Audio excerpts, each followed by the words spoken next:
Fitzroy Bingo Leon says he has done nothing wrong and owes no one an apology.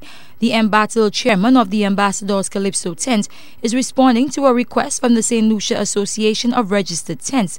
Start has called on Bingo to do 4 things for singing the same calypso in 2002 and 2009.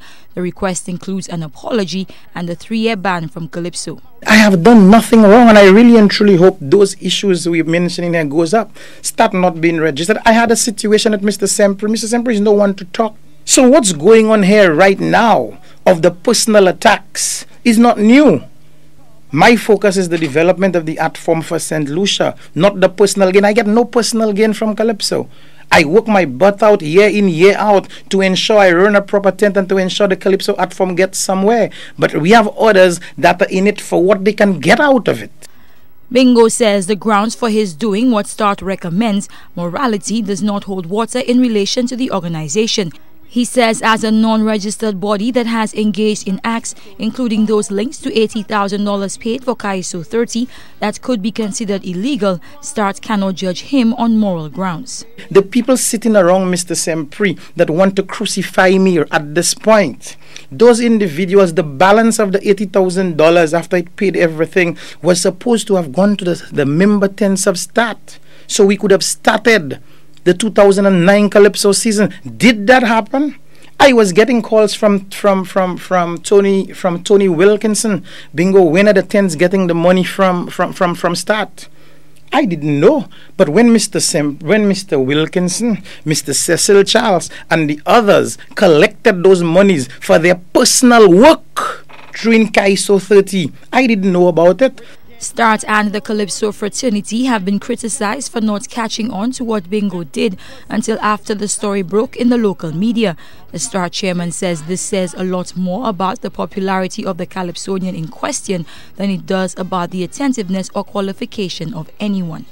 Bingo is not a very popular calypsonian in St. Lucia, and he knows that, right? However, whenever he sings a song that people like, then people remember it. People will not have no problem remembering Pika that he sang a few years ago, remembering Kenny and Tony, you understand, that he sang a few years ago, because these songs made a mark, right? Development struck no note, you understand. So you will not find people. I think people more look forward to Bingo in missing his lines when he's on a stage, you understand. So they'll quicker remember Bingo miss his line in that year.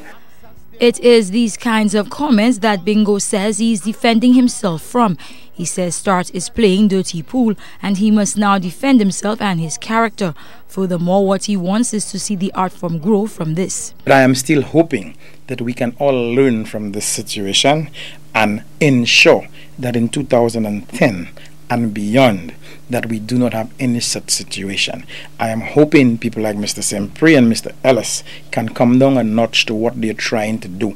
The personal attacks, the personal issues, at this point I'm being forced to defend myself because I've done nothing wrong. And there's a lot more that can come out. So they please need to stop talking the issues of morality. Because morality and ethical, we have no code of ethics conducting nothing any calypsonian does in St. Lucia. Bingo says a handful of people knew what he was doing, singing the same song in 2 separate competitions. He says the action was never intended for the public domain. It was supposed to come out at a post-mortem of the season.